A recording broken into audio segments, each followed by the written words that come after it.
Mobile ಫೋನ್ನಲ್ಲಿ selfie ತೆಗೆದುಕೊಳ್ಳುತ್ತಾ ಅಪಾಯಕಾರಿ ರೀತಿಯಲ್ಲೇ ಬೈಕ್ ವೇಲಿಂಗ್ ಮಾಡ್ತಾ ಇದ್ದ ಸವಾರನಿಗೆ ಬೆಳಗಾವಿ ಪೊಲೀಸರು ಖಡಕ್ ಆಗಿ ಬಿಸಿ ಮುಟ್ಟಿಸಿದ್ದಾರೆ.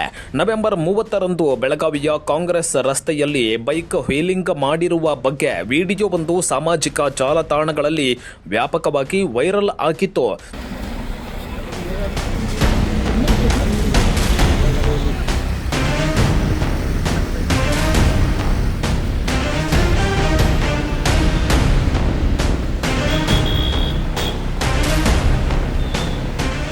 ದಕ್ಷಿಣ ಸಂಚಾರ ಪೊಲೀಸ್ ಠಾಣೆ ವ್ಯಾಪ್ತಿಯಲ್ಲಿ ನಡೆದ ಈ ಘಟನೆ ಸಾರ್ವಜನಿಕರ ಆತಂಕಕ್ಕೆ ಕಾರಣವಾಗಿತ್ತು.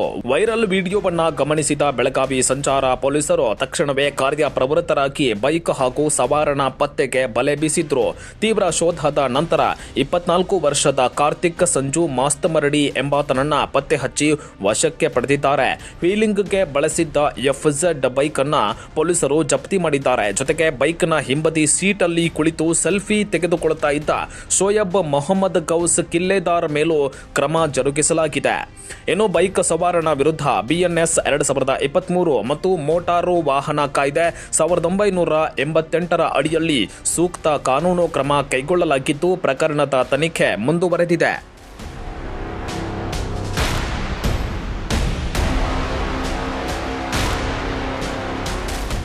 ಸೂರ್ಯಘರ್ ಮುಫ್ತ್ ಬಿಜ್ಲಿ ಯೋಜನೆಯಡಿಯಲ್ಲಿ ಸಾಂಪ್ರದಾಯಿಕ ವಿದ್ಯುತ್ ಮೇಲೆ ಅವಲಂಬನೆಯನ್ನು ಕಡಿಮೆ ಮಾಡಲು ಮನೆಗಳ ಮೇಲ್ಛಾವಣಿಯಲ್ಲಿ ಸೌರ ವ್ಯವಸ್ಥೆಯನ್ನು ಸ್ಥಾಪಿಸಲು ಅವಕಾಶ ನೀಡಲಾಗಿದ್ದು, ಸೌರ ಫಲಕವನ್ನು ಸ್ಥಾಪಿಸಲು ಮನೆ ಮಾಲೀಕರಿಗೆ ಬ್ಯಾಂಕ್ಗಳಿಂದ ಸಾಲ ಸೌಲಭ್ಯದ ಜೊತೆಗೆ ಸಹಾಯಧನವನ್ನು ನೀಡಲಾಗುತ್ತದೆ.